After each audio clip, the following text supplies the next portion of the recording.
Nah ini Rasman tuh kalau sama saya anu banget ya, marah betul gara-gara dulu peristiwa di Rakyat Bersuara. Jadi waktu itu dia cerita, oh ini ada semua bukti di tangan saya, buktinya Roy Suryo. Wah dia ngomong apa? Saya menyelinap di belakang. Ya, kalau dia saya di belakang saya lihat apa buktinya itu ternyata surat. Ya, juga bukti. Udah rekaman, jalan. Udah ya. Ya. Assalamualaikum warahmatullahi wabarakatuh. Waalaikumsalam warahmatullahi wabarakatuh. Kali ini ada duet maut. Ini duet maut lagi, tapi bukan sama Luke ya. Sekarang duet mautnya sama ulet. Kenapa ulat? Ya, ulat itu selalu jalan di atas daun. Oh gitu ya. Nah, jadi ini pengacara kondang yang sedang naik daun. Amin, amin. Semua itu untuk membersamai dan berkat berada dekat Mas Roy. Amin. Dan teman-teman yang lain. Teman-teman Ya, yang lain. bersama para pejuang yang lain. Bersama 3 tersangka lainnya. Ya, 3 dan plus 1. Bu Tifa. Ya, Dr. Tifa, juga Bu Kurnia, Bang kemudian Rustam, Bang Rustam dan juga Bang Rizal Pak Fadila. Fadila. Ya. Nah, jadi hari ini kita tidak bicara tentang diri kita sendiri. Enggak. Kita Tapi bicara untuk kepentingan publik. Untuk publik. Ya. Tapi juga kita bicara ketika kemarin ada yang sudah dengan sangat, kalau ini saya hanya meminjam istilah dari teman-teman podcast lain ya. Kayak terima kasih ya AA Guru TI. Iya. Dan juga terima kasih untuk Mas Hersu ya, kemudian juga teman-teman podcast yang lain. Yang termasuk mereka juga Dr. Taufik. Oh iya, Dr. Taufik juga ya, juga Kompur Sospol dan juga KNC Channel. Mereka menyatakan itu arogan sekali orang itu sebelah. Ngata-ngatain kalau P21. Ternyata dia sendiri yang di P21. Sebenarnya bukan hanya P21, Kalau dia bukan P21, sudah lebih dari bukan. P21. Dia itu P48. Oh, udah P48 ya? P48 itu adalah surat perintah eksekusi. Oke. Nah, jadi kalau kode P itu kode kejaksaan. Ya. P21 berkas dinyatakan lengkap. Sudah lanjut, udah jauh banget ya? Iya, betul. Kalau P48 perintah eksekusi oleh Kajari kepada jaksa eksekutor. Di atas P48 ada lagi nggak? Sampai P53. Oh, sampai 53. Belum ya? Kalau dimakamkan berapa? Karena ada itu. Termul itu bilang, Roy Suryo bisa berhenti kalau meninggal. Jahat banget ya. Kalau kata Mas Roy, jahat. Kita nggak akan jahat-jahatan, tapi saya akan tampilkan ya sebuah ilustrasi yang semalam itu sangat viral. Mohon izin saya tampilkan di depan pembuatnya. Hot news. Ini thumbnail yang ada di Abdul Ghafur Sangaji channel ya. Ya, Abdul Ghafur Sangaji channel, dan hari ini Abdul Ghafur Sangaji dan Roy Suryo. Betul. Ya. Jadi Official. ini thumbnail yang luar biasa meledak tadi malam. Ini adalah pertolongan Tuhan yang Maha Kuasa, Allah Subhanahu wa taala. Saya percaya dan yakin bahwa setiap yang terjadi adalah sesuatu yang bukan kita rencanakan, tetapi terjadi karena kehendak atas kebenaran. Iya. Jadi lucunya gini. Akhir minggu yang lalu Mas Roy, di konten sebelah yang katanya dia tersentil karena disinggung-singgung. Singgung sekalian sekarang ya. Ya, itu kontennya Fitrah. Iya, betul. Katanya kalau kita nunjuk gini, itu padahal tuh kata-kata saya waktu di Rakyat Bersuara. Dia pakai satu nunjuk ke sana tuh 3 kembali ke dia. Nah, sekarang ini balik ini. Ini balik ini. Jadi kemarin siang itu ya Mas Ghafur dan semua pemirsa AGS dan juga Roy Suryo Official di depan Mapolres Jakarta Selatan. Ya, betul. Ada yang dengan sangat jumawanya. Benar. Ya, dengan sangat congkaknya. Ini kalau menurut podcast-podcast sebelah ya, teman-teman kita mengatakan, "Oh, ini P21 udah sumbernya A1 karena saya selalu berdasarkan data, logik dan fokus apalah itu." Ternyata malamnya gimana ceritanya nih Mas Ghafur? Jadi gini, Mas bisa menemukan apa yang sangat penting, nanti silakan ceritakan. Ya. Ini adalah Mas Roy, ini spesial untuk Roy Suryo Official. Dan karena, juga Abdul Ghafur. Juga semalam sudah disampaikan. Karena di kanal saya sudah ditampilkan Mas Roy. Ini adalah situs resmi dari Mahkamah Agung. Oke. Begitu saya mendengar konferensi pers, saya tergelitik Mas Roy. Entah kenapa. Siang hari itu ya. Siang hari itu juga. Entah kenapa saya tergelitik. Teman-teman kalau lihat ini kan print out-nya ya. Betul. Kalau di situsnya tayangannya kayak gini. Nih ya, tayangannya kayak gini. Dan yang punya perkara itu sudah ngomong tadi pagi. Oh iya. Hotman Paris. Oh iya. Siap-siap. Terima kasih ya bulan. Meskipun Bang Hotman juga dikomentari oleh para komentarnya.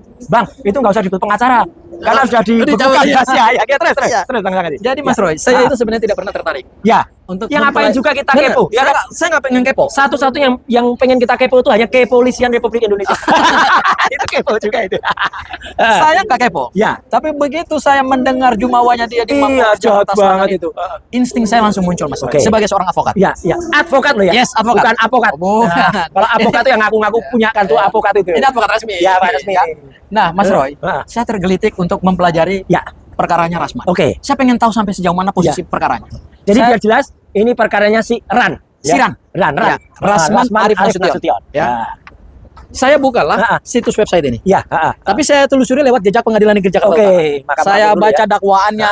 Saya akhirnya telusuri lewat Mahkamah Agung. Jam 2 siang itu posisinya masih dalam proses. Jadi kalau kita baca di sini benar-benar baru kemarin ya? Baru kemarin. Ini ya, yang ada di Pengadilan Jakarta Utara ini. Tapi kalau kita lihat ini Mas Roy, ini kan ada status. Ya, status. Kalau ini statusnya udah putus. Oke. Kalau kemarin itu masih dalam proses. Oke. Jam 2 siang. Jam 2 siang masih Ya, proses. proses. Kemarin. Ya. Kemarin. Tapi saya lihat ini. Jadi udah kayak layang-layang. Iya. Layang-layang putus. Saya itu lihat sinetron. Kalau layang-layang putus itu sinetron ya. Silakan nonton di net. ntar digerai iklan. Saya lihat ini Mas, tanggal distribusi perkara. Senin 4 Mei. Barusan ya, berarti baru bulan ini. Baru bulan ini. Iya. Memang sudah diterima oleh Mahkamah Agung itu sejak tanggal 27 Januari. Dan kalau kita baca di sini, dikirimkan tanggal 26.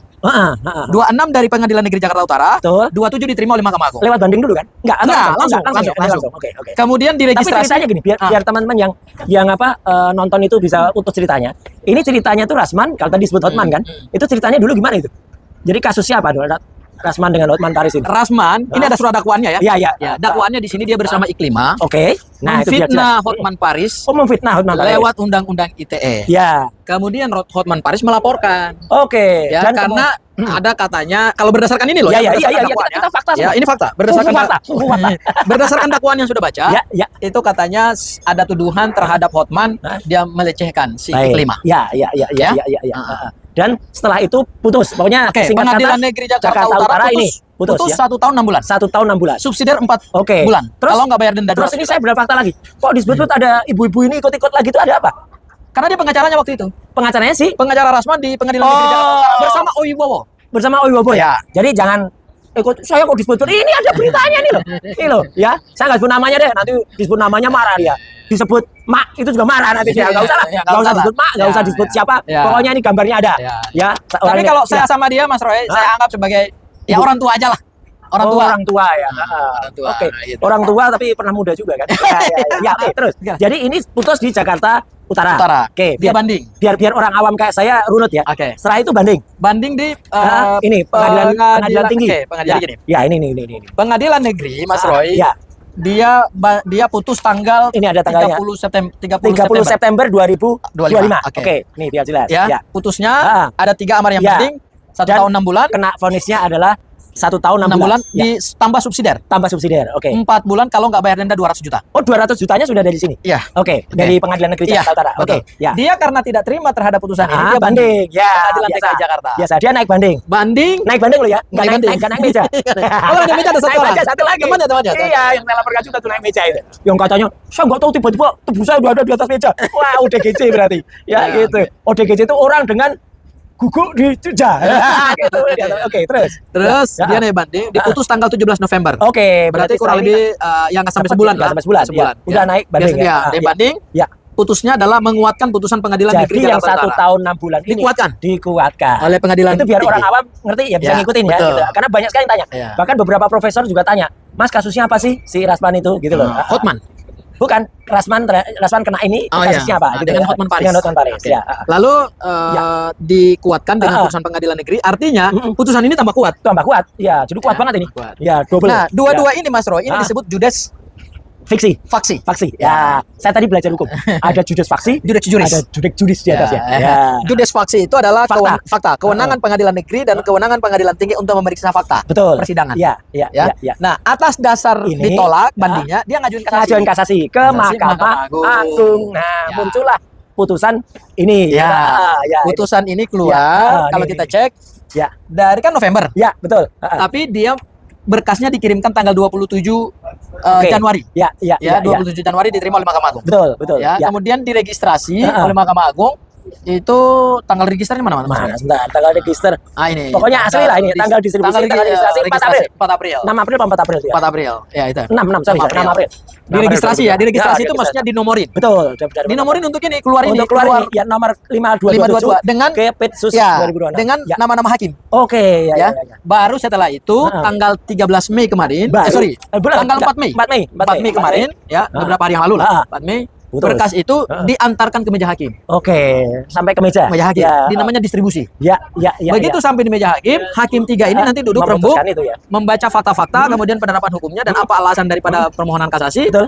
Nanti kan ada bantahan juga dari jaksa, ada kontra memori kasasi. Kemudian tanggal 13 diputus. Jadi gambar ini nggak salah. Nggak salah, benar. Nggak salah kan? Jadi berita hot ya ditolak. Yes. Jadi ini benar ya, siap-siap di penjara. Tapi baju orange di sini belum baju tahanan. Orange aja, ini kan orange kemeja. Orange ya, tapi kemeja kan ada baju tahanan. Nggak ada. Itu yang pernah bawain baju tahanan tuh malah si siapa Fitrah itu. Dan pernah bawain gorgol. Nah, saya nggak tahu ya. Ini benar ya, Tra? Saya kaget terus terang ketika melihat ternyata Anda itu kena ban dari KPI.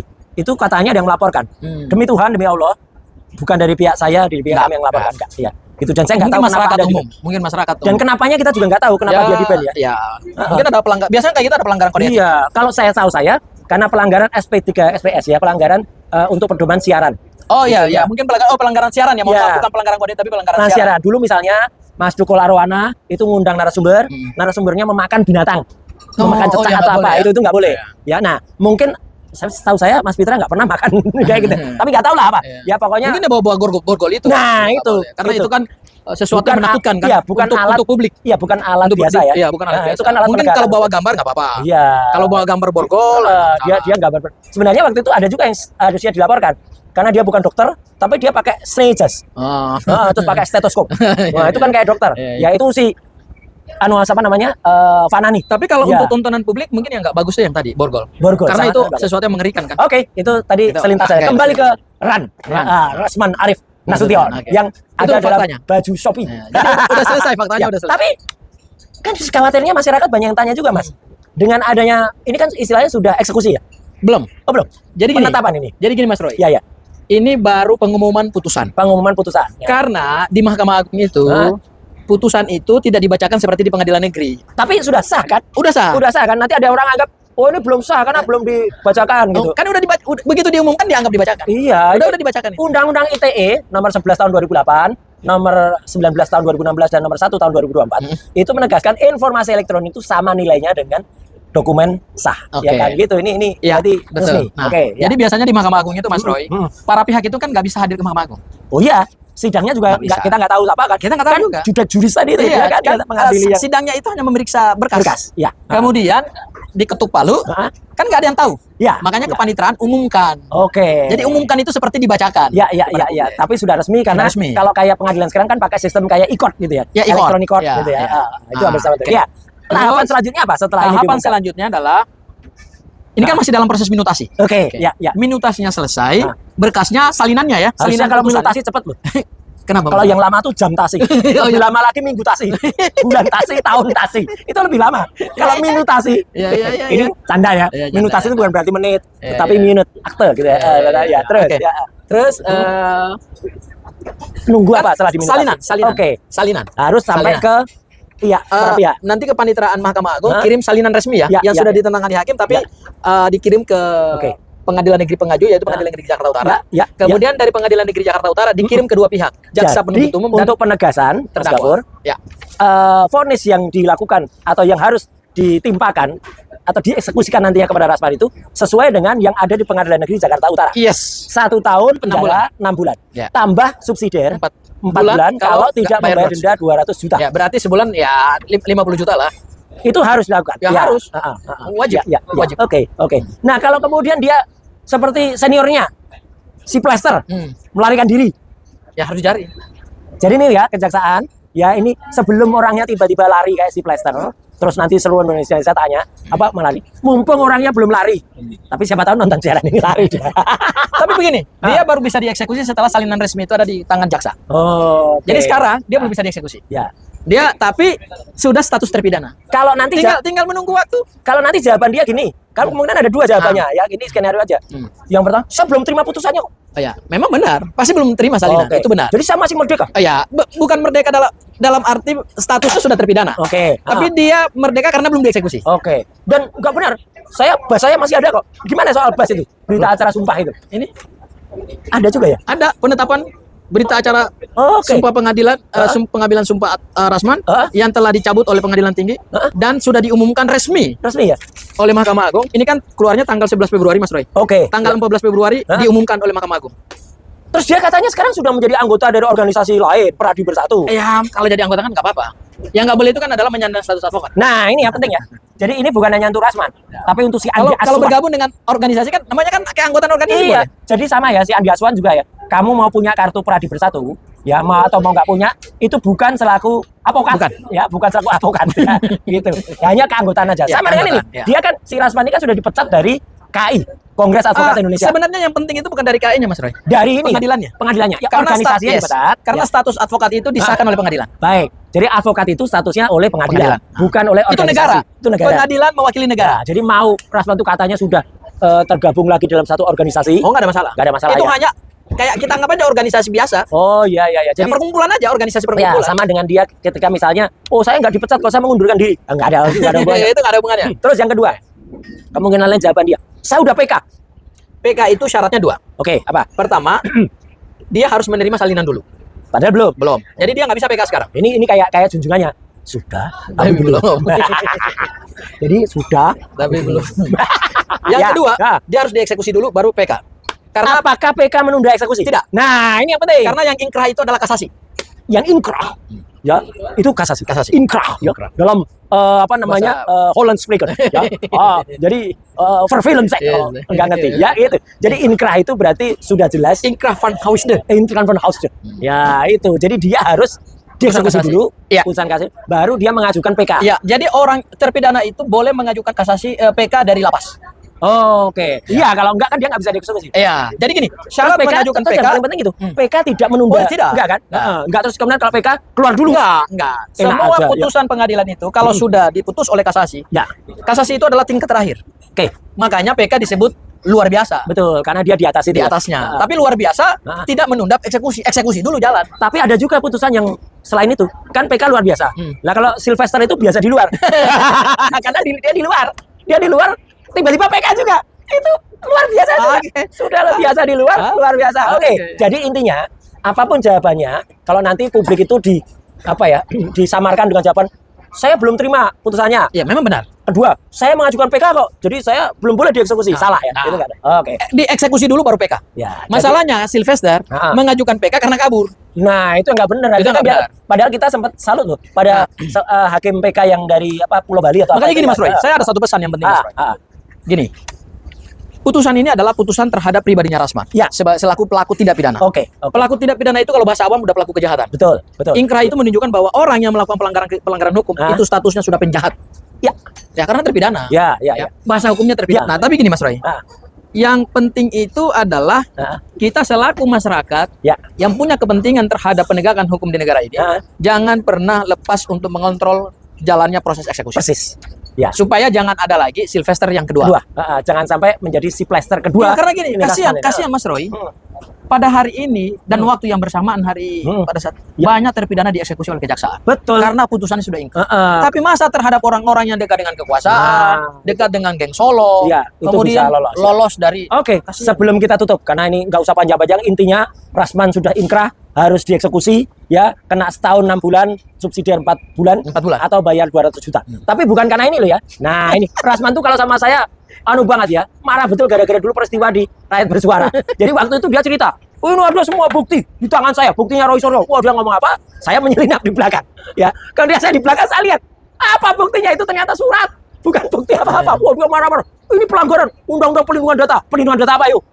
Gak bisa jawab ya? Saya jawab. Perlindungan data pribadi itu nomor 27 tahun 2022. Saya yang buat undang-undangnya, aku bilang gitu. Dan nggak ada. Kalau ngintip karya apalagi yang diintip itu bohong. Nah, jadi kamu masuk bukan karena ini loh ya. Ntar dia marah ke saya, ntar gara-gara ini. Enggak, ini karena kasus dengan Hotman Paris Hutapea. Ya, gitu. Hotman Paris Hutapea. Jadi gambar ini sah. Ya. Ada closing statement nggak, Mas Gabor? Ini. Ya, closing statementnya adalah, udahlah. Ini menunjukkan bahwa orang-orang yang membela pihak yang salah pasti salah. Dalam kasus ijazah 99,9% palsu itu ya. Dan kebenaran itu tetaplah kebenaran. Iya, masih banyak kebenaran yang ada. Ya, misalnya soal bukunya Pak Bonatua, ya. Misalnya soal gugatan kita ke KIP, ya. Oh, masih banyak lagi nanti kalau dikeluarkan. Nanti habis nanti di sana, ya. Insya Allah, ya. Tuhan yang Maha Kuasa Allah Subhanahu wa taala menunjukkan jalannya. Ya, satu persatu. Kalau menurut orang yang sering panggil saya dengan Mas Roy, case by case, nah itu one by one, one by one, sambil lolok, one by one, semua akan ngantri. Kolam ketemu dengan kolam, orang baik ketemu dengan orang baik. Iya, oke. Terima kasih Mas Gafur Sangaji. Jangan lupa silakan like dan subscribe di Abdul Gafur Sangaji channel ya official dan Roy Suryo official. Kita jumpa lagi dalam duet naut berikutnya. Sekian, terima kasih. Wassalamualaikum warahmatullahi wabarakatuh.